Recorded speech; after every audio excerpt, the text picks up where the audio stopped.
Welcome back from the breakout rooms. We're going to start with our flash talks for topic B. We'll be hearing from 3 groups. One is Mira Debs, who will be talking with us about adaptive and contested framings of Montessori in India, the long history of progressive education in India. The next talk is titled Teacher Transformation, Becoming an Anti-Racist Montessori Guide. And the last talk, is the title of that talk is The Role of Teachers in Racial Ethnic Socialization During Early Childhood. So we will hear from these presenters and then we will go into our group breakout rooms, our topical breakout rooms the same way that we did before. And so let me give everyone, Mira, the screen share. And as you're listening to the Flash Talk presenters, be thinking about which of these 3 you would like to visit in the follow-up breakout. So if you weren't part of the earlier breakouts this morning, when these folks are finished, you'll have an opportunity to choose breakout 1, 2, or 3 to have a more small group conversation with each one of these presenters. So be keeping that in mind as you're listening.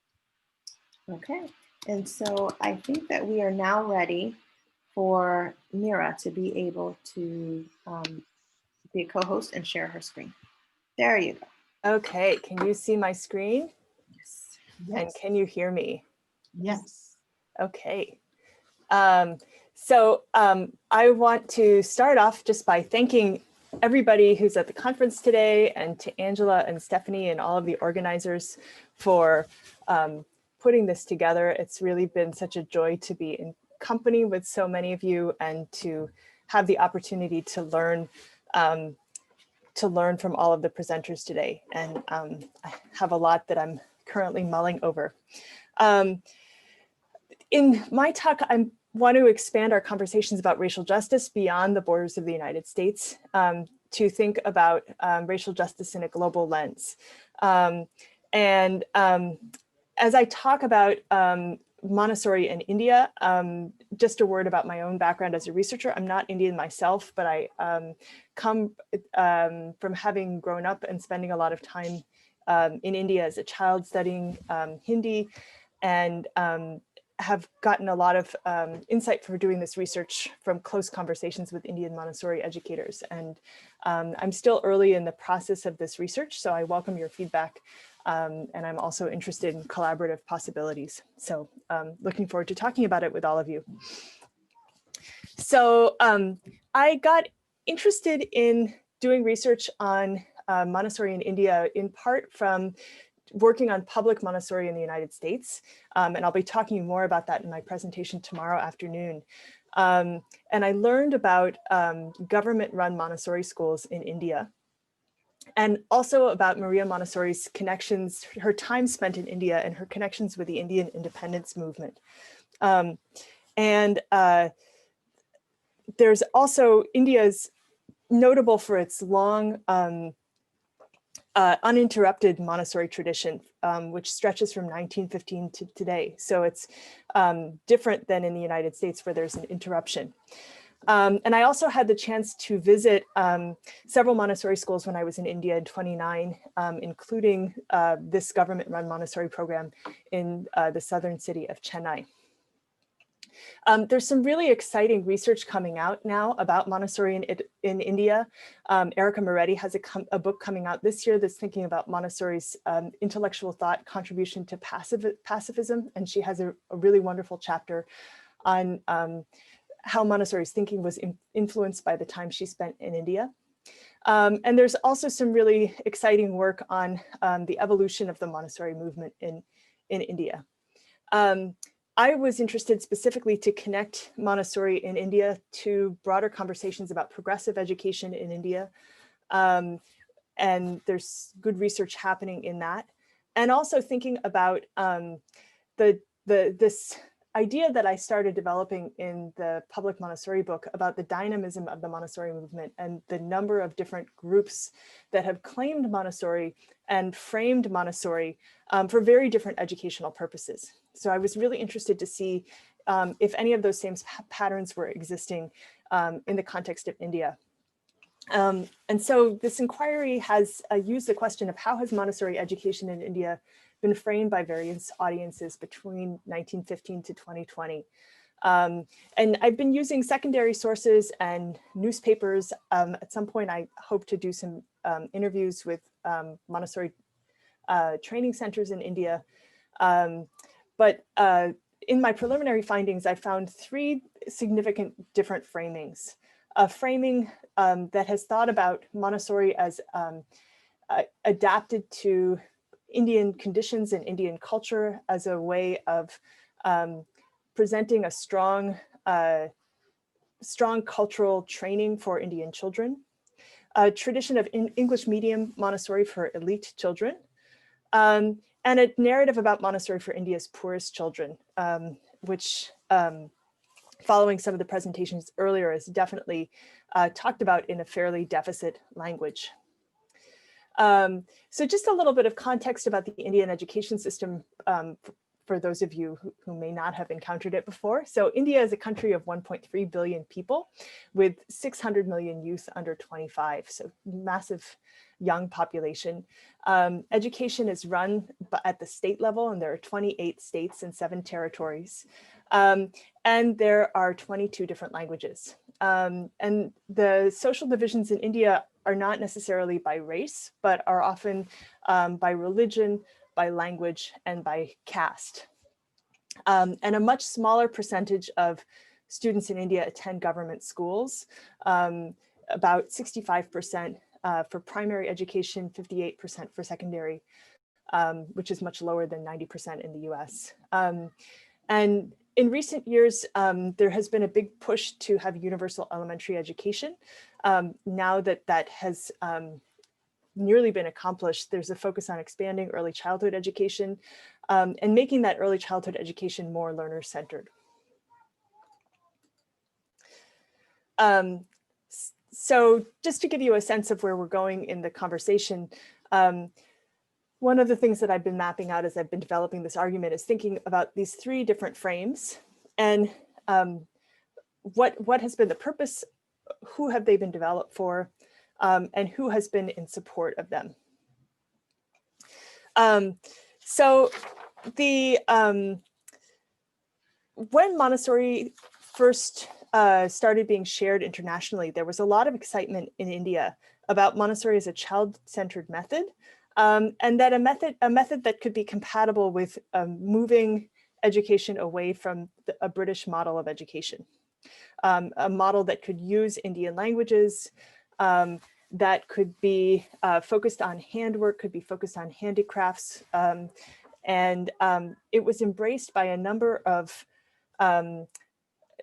Indian independence leaders like Mahatma Gandhi, who was deeply thinking about questions of education, artists and Indian nationalists like Rabindranath Tagore, and some of the first people to strongly embrace Montessori and make Indian versions of Montessori were Gujabai Badekar and Tarabai Modak, who created Montessori schools in the 19-teens. They created a Montessori training center in the 1920s. They created a way to make their own Montessori materials when those weren't otherwise available. And we're just very excited about the possibility that Montessori could be a foundational idea for developing a system of early childcare in India. So as we think about broader questions of culturally responsive education and how is Montessori culturally responsive, this is a really powerful moment when there were a lot of really dynamic thinkers in India who were excited to work with Montessori and frame Montessori in a way that would really respond to an imperative to create this new national form of education for Indian children as they worked for independence. So what happened? Well, this vision didn't really come to pass. Montessori was never really supportive of people around the world taking training and taking materials into their own hands. That was a critical part of the way that she made money. So she was not supportive of Badeka's plans. And Gandhi also backed away from Montessori because as he was boycotting British things, he didn't want to be seen embracing a European model of education. But even so, 24 Indian Montessori schools were created between 1915 and 1939. And I've started a list that I'm adding to as I read sources. And I'm just really interested to track where they were set up and who was the primary audience that they were serving. So a big boost to the Montessori movement in India came in 1939 when Montessori herself went with her son, Mario Montessori, to India. And she came to India because she was invited by the Theosophical Society, but also because opportunities had really died out for her in a large part of Europe. So she needed the money. She'd been kicked out of Italy and Spain by the fascist governments. And ultimately, she stayed for so long because she got stuck there with the outbreak of World War II. The personal story of what happened to her is really fascinating during that time. And I don't have time to go into it right now, but there's some great source information about that, as well as a recent book of letters that has just been published by Montessori Pearson. But in total, she gave 16 courses all around the Indian subcontinent, trained over 1,000 teachers, and established a persisting structure for Montessori in India that was taken over by people she trained afterward. And it was a really fruitful intellectual time for Montessori. With Mario, she developed the idea of elementary education with a strong influence of cosmic education that came from Theosophy, and also the outdoors, which came from being in this hill station setting of Kodaikanal. But it would be a mistake to represent Montessori as, at that time, as I've sometimes heard in gatherings with Montessori educators, of like, oh, Montessori was working with the poor children in India. Because she was in all of that time, she was in fairly elite settings. She lived in a mansion on the Theosophical Society, and then in this very nice bungalow in Kodaikanal. Her courses were taught in English, so the trainees needed to be English educated and to be able to travel from around India. And she set up her own material company with support from the Theosophical Society, which was still pretty prohibitively expensive for the average Indian. And throughout this time, she was not willing to compromise on training or materials to make her ideas more accessible to the broader public. It's also important to point out that she was, at least at the start of her time in India, quite racist towards Indians. So this new volume, Maria Montessori Writes to Her Grandchildren, is replete with references to this primitive country, dirty people. And you can read the quote of how she talks about her students. You know, she describes the students she's teaching as Black with rings in their ears, with painted foreheads, their feet bare, and sometimes their chests as well. I watch my Black students squatting on the ground. I have taught them to shake hands, which made them happy.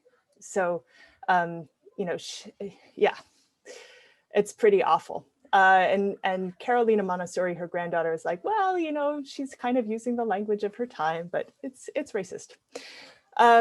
So, you know, it's not clear that that Montessori has the ability to observe without judgment, even as much as she tells her educators to do that. And unfortunately, we don't have letters from later on in her time there. Maybe she had a lot of shifts, and I wish that we could look at that. She also has an interesting interaction with Gandhi later on. And Gandhi continues to be supportive of the idea of Montessori education, but he really sees it being impractical for incredibly poor Indian villages. So he says, you know, come up with a plan that's suitable to the conditions of incredible poverty. And, you know, and I'll meet with you at any time to talk about it. And Montessori says, you know, I'm not a tailor. I've produced the model. If you want to do something different, if you want to wear it in a special way in India, it's for your teachers to cut it according to their taste. So, you know, she really is not willing to adapt to this broader question of accessibility. And that's consistent with her practice throughout her life of really holding on to the fidelity of her particular model. But I think at a quite significant cost for the ability of these ideas to reach more broadly. So fast forward to today, we see a lot of Montessori in India being for quite elite students. It's mostly English medium. And there's been a big explosion of Montessori, especially elementary Montessori and even a few adolescent Montessori programs in wealthy tech cities in India. So places like Hyderabad, Bangalore, Chennai, that have a lot of tech workers. And those are parents who are interested in finding a model of education that is less academically pressured for their children, because the Indian method of education is very exam-based. And there's a lot of scarcity in getting into university spots and things like that. So trying to find some way that is cultivating the individual, that's nurturing, in contrast to the education system. There's also really interesting developments happening, and this is the third frame, around Montessori for poor students. This is a photo from a visit to one of the corporation schools in Chennai. So these programs were started by the city government of Chennai, and also a nonprofit corporation called the Sri Ramacharan Trust, which paid for a lot of the startup costs of the materials and the teacher training. Some of the things that I found as I've looked at public statements about these schools have been the way that this is framed differently from a very deficit perspective, as Dr. Meltzi talks about. So the emphasis is not on the individual realization of children as it is for elite children, but it is, the children are learning to be clean, they're learning to be hygienic, they're learning social skills. So it's interesting to think about how the worthiness of different children for Montessori is presented in the context of these different types of frames. There is the prospect of a much wider Montessori implementation on the horizon. There was a court ruling in 2019 that all children in the state of Tamil Nadu had the right to a preschool education. And so the courts ordered these Anganwadi preschool programs to start using the Montessori method. 2,381 of these schools educating 53,000 children as to start using Montessori in the fall of 2019. And their proposal was to have the surplus high school and middle school teachers be trained in Montessori and start implementing that. I have not seen any information about how that's going, but generally in the US context, whenever you try pushing Montessori on a district and pushing it on teachers, it really collapses quite spectacularly.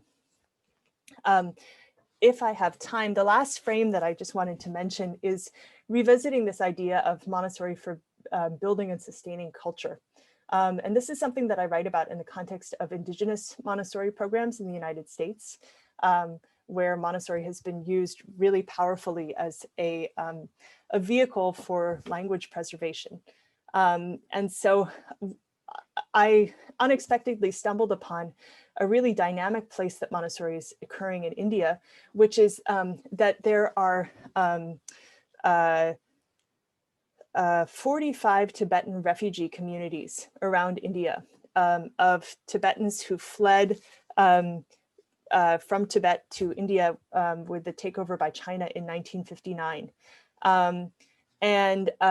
The Chinese government has placed incredible restrictions on Tibetans being able to learn in their language. And so one of the places that educates children are Tibetan Children's Village schools in each of these 45 communities around India. And so Montessori has actually been adapted as the official preschool curriculum of all of these TCV schools. These are free tuition schools. Often the children come in boarding from very young ages. And they're using Montessori as part of a project of Tibetan language preservation. I am really excited to continue learning more about this. And I was really inspired to visit one of the TCV schools in Mussoorie. So this is a work in progress, and I'm really excited to hear comments from all of you when we get into the breakout session. But I think overall, I think what this shows us is issues of adaptability and dynamism of Montessori in another country context, and tensions between this question of what is the purpose of Montessori and who should it serve. And also a goal of mine to place Indian Montessori history in conversation with broader conversations about Indian progressive education, and also to make it available to an international education research audience globally. Some other questions that I'm thinking about, I'm really interested in what is the trajectory of Montessori in India? So is it increasing, is it decreasing? And more about this question of framing and population. I would be really interested in some kind of survey project of trying to document the number of Montessori schools that exist right now. How is Montessori's popularity connected to that of other international pedagogies? International Baccalaureate has been hugely resurgent around India. So is Montessori moving along with that, or is it on a different type of trajectory? So thank you again for listening, and I look forward to continuing the conversation.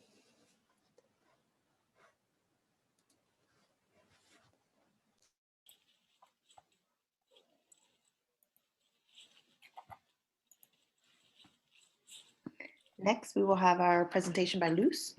And I think you can share your screen, Luz. There you go. Great technology. I love it. Welcome, welcome. I really want to thank Angela for putting this on, and also Stephanie for co-hosting this opportunity to talk about Montessori in a different way. We are at a crossroads, as you know. We are in the United States of America, and we are experiencing many pandemics at once. So when I think about this in the context, I'm Dr. Luz Casquejo Johnston. I am a Montessori teacher educator at St. Mary's College in California. So when I think about Montessori, I think about it in terms of how do we prepare the adult learner to create a liberatory space in their classroom. And so in this talk, I'm going to bring out some Montessori quotes, also some quotes from activists in the education field. And then I'm going to propose a couple of ways in which we can think about how do we create liberatory spaces in these adult learning spaces that can then transfer to the students. So the first quote I have, of course, is one that you've probably heard, but I'm going to read it. The vision of the teacher should be at once precise, like the scientist, and spiritual, like that of the saint. The preparation for science and the preparation for sanctity should form a new soul, for the attitude of the teacher should be at once positive, scientific, and spiritual. So we know Montessori as a scientific method. Dr. Montessori calls us to understand that we are observers. We try it out. We think about what the child needs next. We offer it to them. We see if they need it, and then they continue on. But what is the spiritual practice? This is what I'm really interested in. What are the spiritual practices that we need to include in our Montessori teacher education programs in order to transform the teacher to be an anti-racist Montessori guide? The teacher of children up to 6 years of age knows that she has helped mankind in an essential part of its formation. She may know nothing of the child's circumstances except what they told her freely in conversation. Possibly she takes no interest in their future, whether they will go on to secondary schools and the university or end their studies sooner. But she is happy in the knowledge that in this formative period, they were able to do what they had to do. She will be able to say, I have served the spirits of those children and they have fulfilled their development, and I kept them company. You know, we're very different. As you know, you're all Montessorians or involved in Montessori in some way. We are not teachers. We do not disseminate knowledge. We do not produce knowledge. We are guides. We walk beside our students. And so in this US context, and in our teacher preparation programs, how do we prepare the teachers to walk beside every child? That's the question I'm proposing. Another quote from Dr. Montessori: an ordinary teacher cannot be transformed into a Montessori teacher, but must be created anew. Having rid herself of pedagogical prejudices, the first step is self-preparation of the imagination. For the Montessori teacher has to visualize a child who is not yet there, material speaking, and must have faith in the child who will reveal himself through work. The different types of deviated children do not shake the faith of this teacher, who sees a different type of child in the spiritual field and looks confidently for this self to show when attracted by work that interests. She waits for the children to show signs of concentration. So this kind of dovetails nicely into some of what Mira was talking about. You know, we're talking about what are the contexts. We're talking about culturally relevant pedagogy and practice. How do we understand what that means and what we need to do in order to create those spaces? And of course, Angela Davis speaking very powerfully, it is in a racist society is not enough to be non-racist. We must be anti-racist. So the work that I'm doing right now is from liberatory spaces and practices and how they can be applied to Montessori teacher education programs. And I'm interested in this. I'll just kind of talk a little bit about this in that currently I'm working mostly in the single subject teacher education program at St. Mary's College.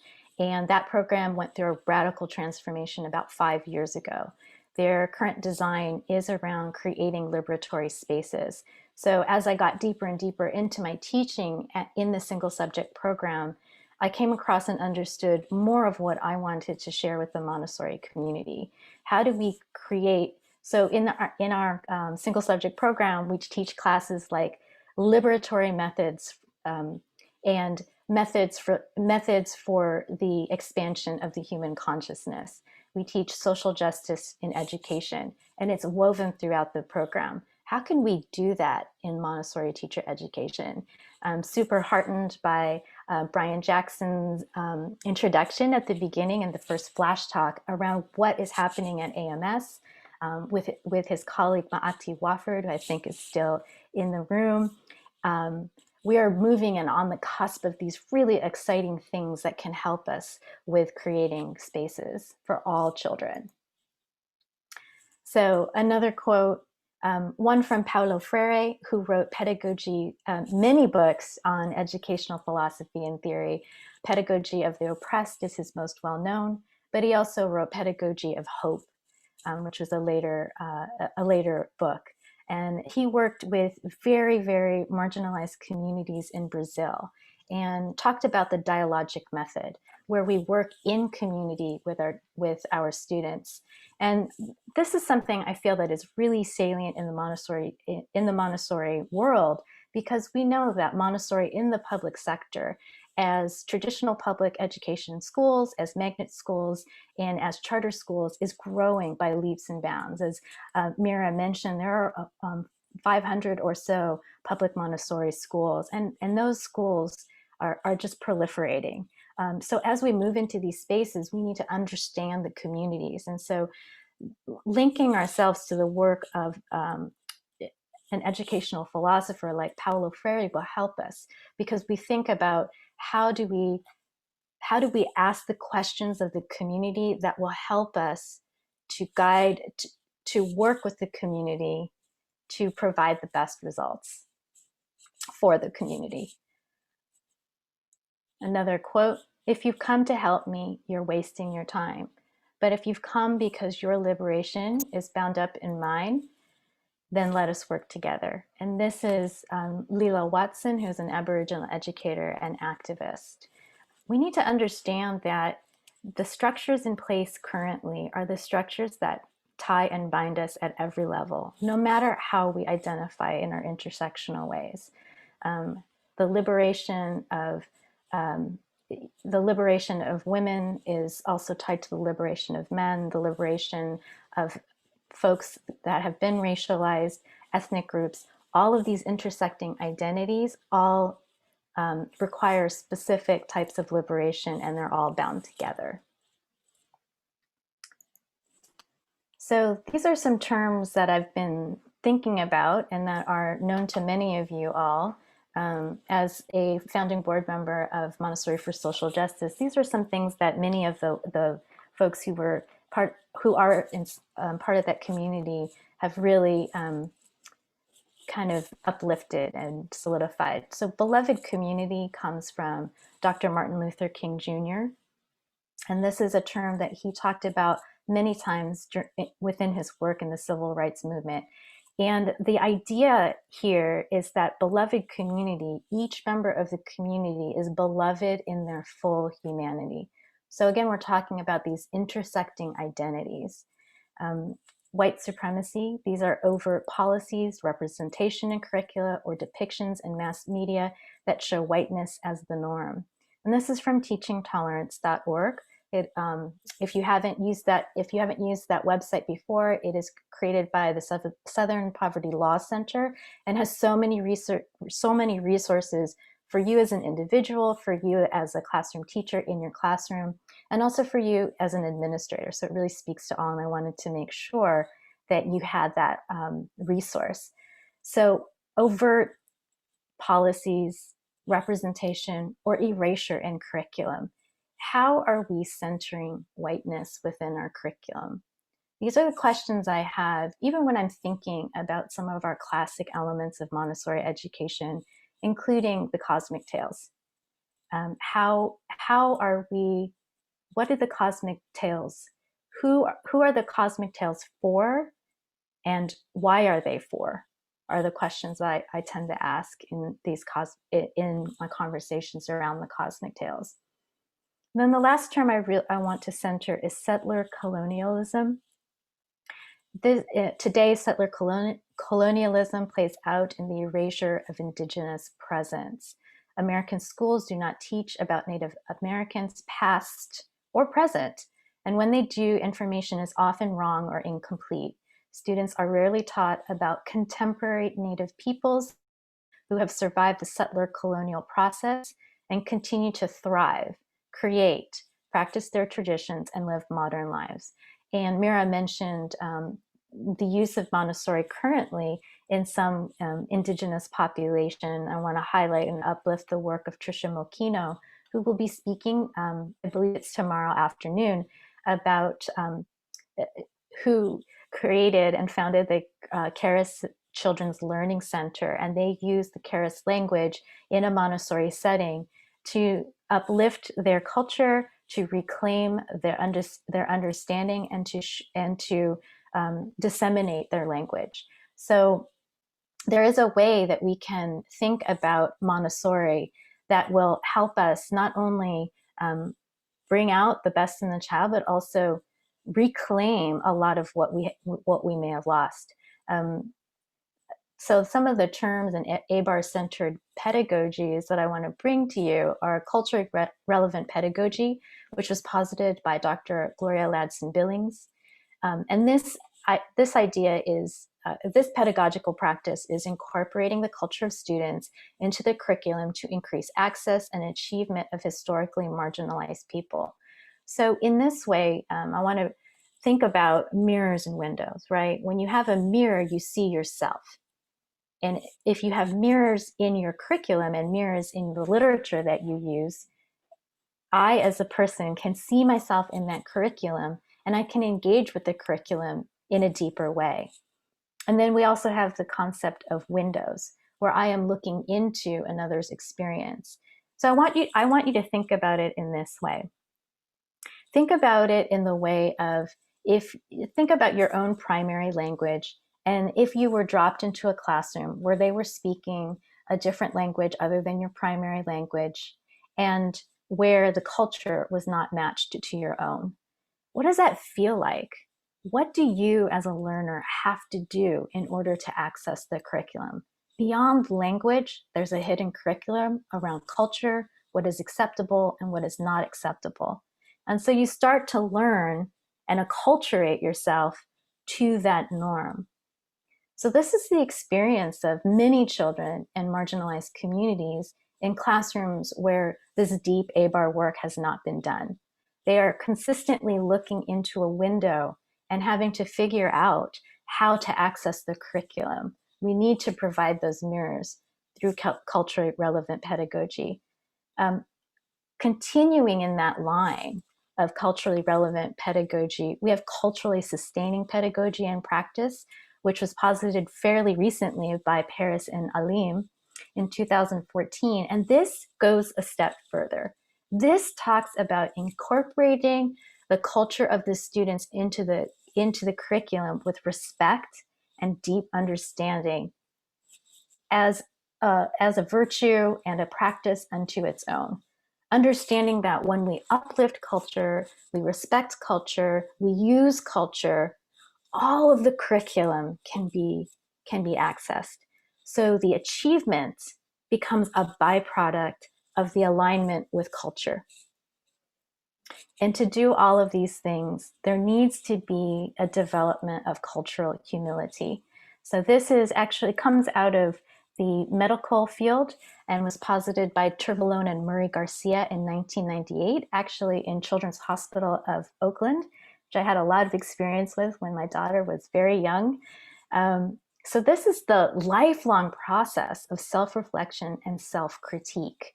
So when we think about cultural humility, it's not something that we attain. It is something that we're constantly developing, rather than looking to sources outside of ourselves to tell me this is what I should expect from these different groups of people, and this is how I should respond. So more of a, an equation-based system where I think I know about this person because I've read about it, and therefore I will react in that certain way. It's being humble and curious, having that humility to ask the questions so that the work that we do is not extractive but additive.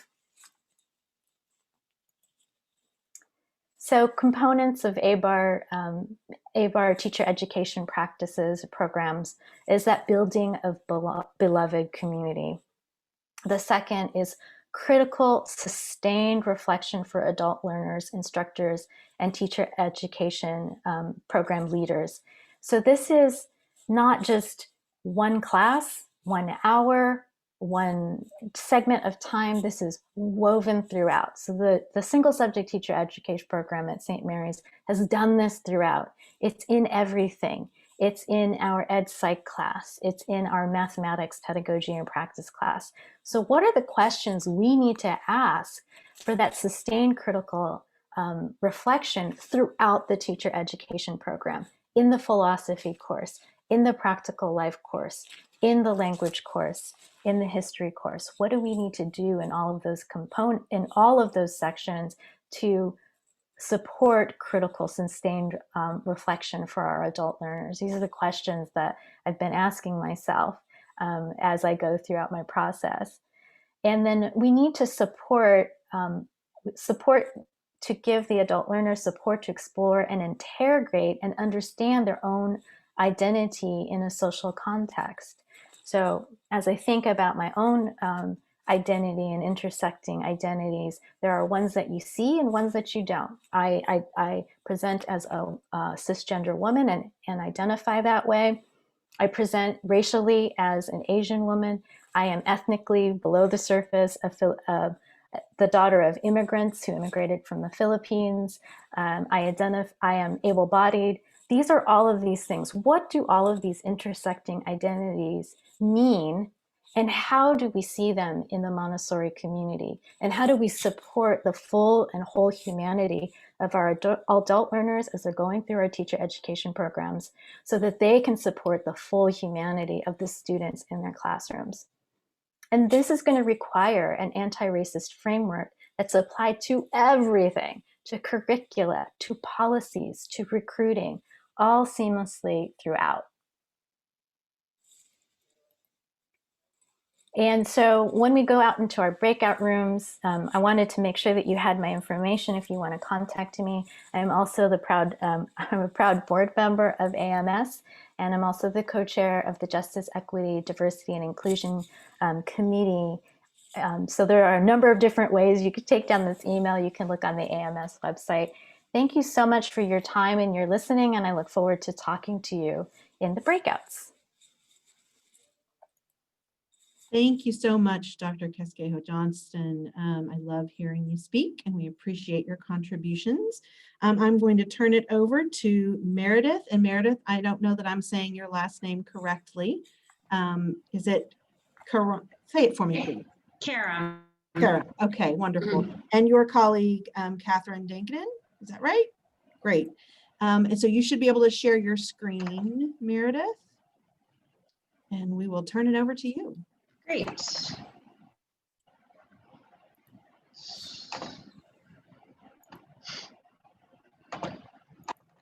Oops, sorry about that. Yeah, thank you so much for the introduction, and to the organizers of this event, and to all the presenters I've heard so far. It's been really fascinating material, and look forward to learning more. So again, my presentation is on the role of teachers in racial ethnic socialization in early childhood. I'm Meredith Karam. I'm a third-year PhD student at the Catholic University of America, and presenting this information alongside my mentor, Kathryn Degnan. And this really sort of comes as a byproduct of some research during my dissertation work, but also from my 5 years of teaching pre-K, utilizing a Montessori curriculum. So just to sort of start out with some general terms about which very common to all of you, I'm sure, but just when we're talking about prejudice is usually believed as a negative feeling or expression directed towards a certain person or group that is based on an inaccurate generalization. Research has shown that prejudice really does start to develop in early childhood, and that being prejudiced against has been associated with lower self-esteem and academic performance throughout school. Racial ethnic socialization, on the other hand, really refers to the mechanisms in which children learn about race and racism. So that includes learning about traditions, values, and attitudes related to one's own race and other races. And also it includes learning about the status and or privilege associated with different races. So racial ethnic socialization can occur at both home and school. And school and education is a really important environment to consider, because children are often more likely to interact at school with children who are different from them. And the ways that the racial ethnic socialization that they receive at school can help sort of shape these interactions and how they're responding to them. And as children begin to enter school at earlier ages, sort of having strong foundation for racial ethnic socialization at school is critical for later development. So if we look at racial ethnic socialization in early childhood, as I mentioned before, the roots of prejudice do begin to develop during early childhood. In toddlerhood, there is a focus on fairness and equality in interactions, but really starting at around age 4, age 5, children do realize that they belong to a group. They begin to compare other groups to their own. And they do tend to prefer to associate with those who belong to their own group. They also pick up on social hierarchies. So a study in 2008 by Degnan et al. Administered a child version of the implicit association test to a multi-ethnic sample of 6-year-olds, and found that white children were more likely to identify Black faces with negative attributes than they were to identify white faces with these attributes. In addition, Hispanic children connected more negative attributes to Black faces than to Hispanic faces, but an equal number of negative attributes to Hispanic and white faces when those were the two comparison groups. So these results led these authors to the conclusion that not necessarily that all implicit outgroup prejudice is inherent in children, but rather that young children do pick up on social hierarchies, the sense that Blacks are potentially socially disadvantaged. And this understanding does impact how young children are viewing some minority groups. So we have the sense that these ideas are beginning to develop at a relatively early age, which really makes racial ethnic socialization super important in early childhood, because it does impact whether children demonstrate prejudice and also how minority children respond to prejudice. And as I noted before, this has strong developmental implications. because children who are prejudiced against and who lack resilience to it are likely to have lower self-esteem and perform at lower levels in school than peers who are not prejudiced against or who have learned tools to respond more resiliently to that prejudice. So when we're talking about racial ethnic socialization in early childhood education, Montessori systems, there's a few different types of racial ethnic socialization that usually can take place. The first type is cultural socialization, and this really includes teaching children about their racial heritage and encouraging pride in this heritage. Another form is preparation for bias, which includes teaching children about prejudice and also giving them ways to cope with it. The third is promotion of mistrust, which includes teaching children to be cautious of other races. And the fourth is egalitarianism, which teaches children that all people are equal and should be treated with respect, which might sound good at face value, but egalitarianism also includes refraining from talking about race entirely and sort of can be equated with the colorblind perspective that has been discussed a lot, especially in recent months. And these four types of practices, racial ethnic socialization practices, have been shown to have really differential effects on development. So cultural socialization, preparation for bias, have been connected to both children's positive outcomes in the psychosocial and academic realms, as well as to higher levels of resilience to prejudice amongst minority children. In contrast, promotion of mistrust is associated with increased risk-taking behavior, such as substance abuse during adolescence. And the type of egalitarianism that includes not talking about race has been shown to reinforce prejudice and the notion of white privilege, especially within European American populations. So when we're talking about racial ethnic socialization within the school context, obviously the primary agent for that socialization is teachers. And the impact that teacher interactions and teachers' relationships with children have on their racial ethnic socialization is supported by Bandura's social learning theory, which suggests that children learn from observing those close to them and modeling their behavior. Bandura also suggests that children learn from the environmental reinforcers that they receive from those around them. So because young children see their teachers as role models, they're likely to emulate their behavior or respond to their feedback in order to gain attention or praise. So the behavior and the actions, the interactions of teachers are very important to how the messages that children pick up and are likely to emulate. So in a classroom, racial ethnic socialization goals include encouraging children to play with everyone, socializing awareness of biases and limiting children's reliance on them, and also helping children develop pride in their racial and ethnic heritage. And they seem to achieve these, or they achieve these through three primary mechanisms: the interactions they share with the students, the curriculum they teach, and the partnerships that they build with families. And all of these practices can help limit prejudice overall and also help minority children be more resilient to it. So to start with the interactions that teachers share with children and how they serve as a tool for racial ethnic socialization, research suggests the following best practices. First, intervening when children make stereotypical comments or act in a prejudicial way. So if a teacher, for example, overhears a student criticizing another student for speaking in another language, the teacher might remind the child who is criticizing to be inclusive and praise the child who is criticizing for speaking another language. Then the teacher might ask the child to teach the class a few words in their native language, thereby setting an example of respecting and also celebrating the differences that exist within their classroom. It's also important for teachers to self-reflect on their personal cultural beliefs and really understand how these beliefs might intentionally or unintentionally impact their interactions, with the goal of being able to care for each child equitably. And this is especially important because many early childhood teachers, Montessori educators, do not share the same race or ethnicity as their students. So for a teacher, for example, who is sort of encouraging children to play with everyone, appears to show preference for a child from their own racial or ethnic group, that teacher would be sending students a mixed message that might be confusing for them to come to terms with at an early age. And by engaging in these sort of best practices with regard to their interactions, children in these classrooms can learn to sort of put aside negative feelings about differences by modeling the behavior that they see from their teacher. They can focus on learning from one another rather than expressing prejudice. And they are engaged in an inclusive classroom environment where children from different races and ethnicities are encouraged to get along with one another and not be sort of overcome by biases that they might have picked up. So moving from interactions to curriculum, the curriculum that teachers impart is also another tool for racial ethnic socialization, early childhood and Montessori classrooms. And best practices include engaging students in a diverse array of classroom activities.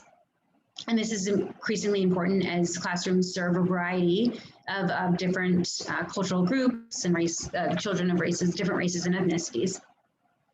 And also featuring diverse materials, for example, books or posters in the classroom. So for example, if there are African-American children in the classroom, teachers may read books from African-American protagonists, such as The Snowy Day by Ezra John Keats, or hang posters in the classroom featuring African-American children. And these can be beneficial even if there are not African-American children in the classroom.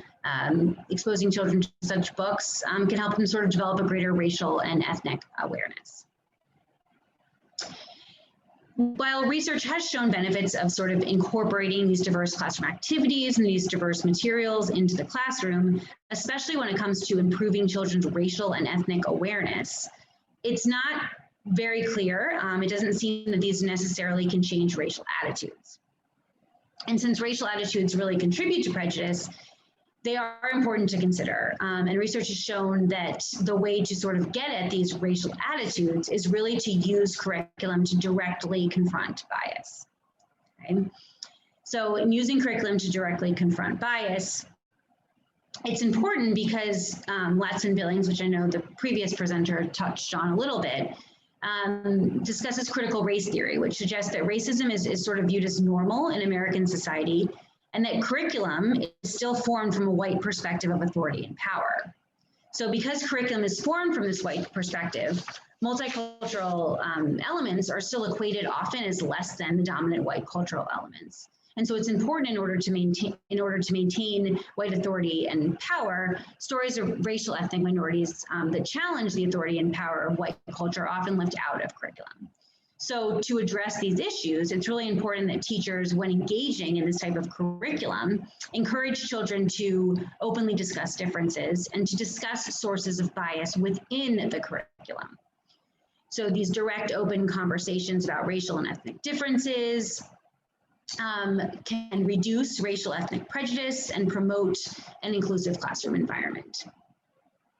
So this basically includes not only teaching students about diverse racial and ethnic traditions, but also how these traditions are sometimes viewed negatively by outsiders.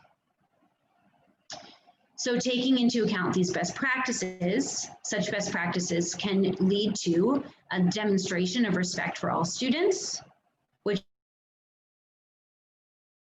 translates to students demonstrating for respect for one another. A study by Hughes et al. In 2007 found that teachers who filled their classrooms with racially diverse materials had students who were more open to and appreciative of diversity. And by using curriculum to directly confront bias, teachers can help change children's racial and ethnic attitudes.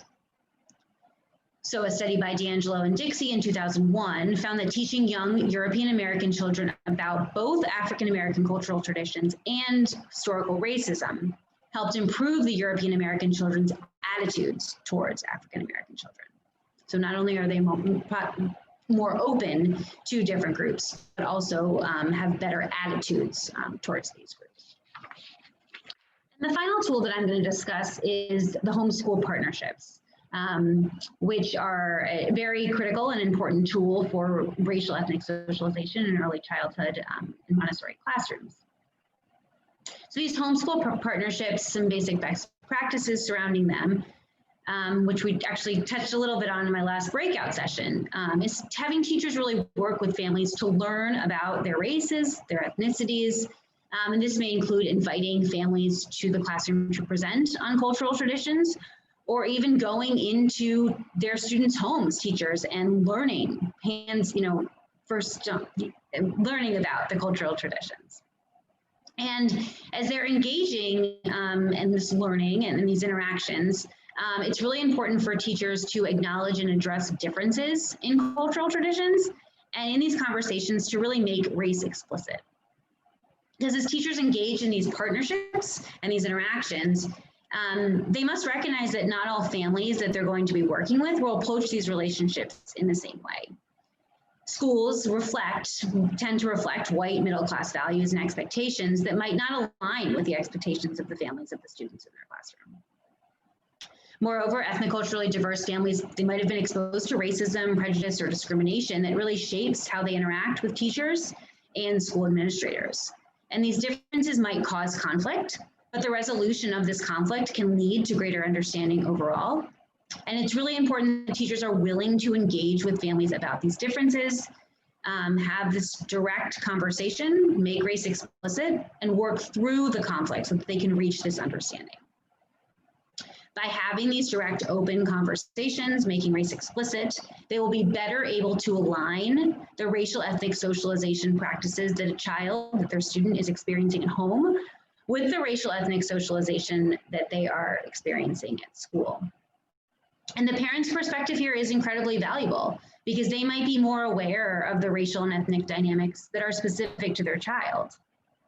And teachers, even with European American parents, can share what they know about the role of white privilege and help parents and potentially children uncover possible biases that could be impacting them. The benefits of these strong homeschool partnerships really include increasing academic outcomes for the children involved. Research by Monty, Pomerantz, and Roseman in 2014 suggested that children have greater academic outcomes when there is a strong partnership and a consistent connection between the home and school environments. And as I touched on before, building these homeschool partnerships can also help to limit prejudice, the expression of prejudice amongst children, and also provide tools for minority children and their families to respond with resilience to prejudice, which has developmental implications later on. So having said all that, there is a lot of research out there about best practices for racial ethnic socialization in early childhood settings, Montessori education. Unfortunately, despite this research, many early childhood teachers are not actively engaging in these best practices. In schools with predominantly European American children, for example, race is often not discussed with parents or students. And you know, especially given events of last year, this could be changing, but there's still a lot of work that needs to be done. A study by Akrus and Bredlin in Norway found that preschool teachers only responded to differences and issues pertaining to race and ethnicity when the issues were brought up by the children. Okay? And their responses also sort of de-emphasized their racial component. So they were sort of practicing that egalitarianism form of racial ethnic socialization that has a negative effect. And again, this sort of teaching only serves to reinforce prejudice and white privilege. And it mistakenly views whites as sort of race neutral and not needing to understand or learn about race. As I mentioned before, this notion is flawed because in accordance with critical race theory, whiteness is associated with power and privilege. And it is important that white children and parents understand this and how these attributes have contributed to racism against other groups. A lot of research with racial ethnic socialization in early childhood has also been done predominantly with European American teachers and students, which is a severe limitation and shows that more research needs to be done with more diverse populations. So as we look at this reality of the situation of the current research, we have some future directions and next steps which really sort of augment the existing research on this topic. As I mentioned before, conducting more research with diverse teachers and students. That's important because it could potentially lead to different findings regarding teachers' racial ethnic socialization practices. It could potentially determine whether white children and children from minority groups benefit from different types of racial ethnic socialization. There's also increased need for this research in early childhood settings, Montessori settings specifically. With early childhood settings providing a foundation for children's socialization, it is important that this be emphasized. So conducting research just in early childhood settings. I noted a few studies throughout this presentation that have done so, but more research is really needed to examine this in more depth to see if there are even additional strategies that are unique specifically to early childhood Montessori education that teachers should use in interactions, curriculum, and when working with parents to benefit students' racial ethnic socialization.